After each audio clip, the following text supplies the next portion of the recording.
இருப்பது போல்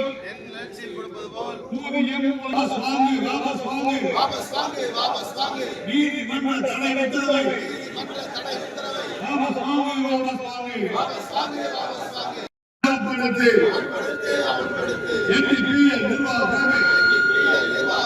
அமல்படுத்து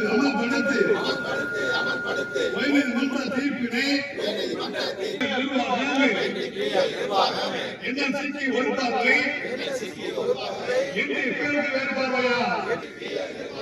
உயர்நீதிமன்ற தீர்ப்பினை அமல்படுத்தும் வரையிலும் விடமாட்டோம். RLC முன்னிலையில்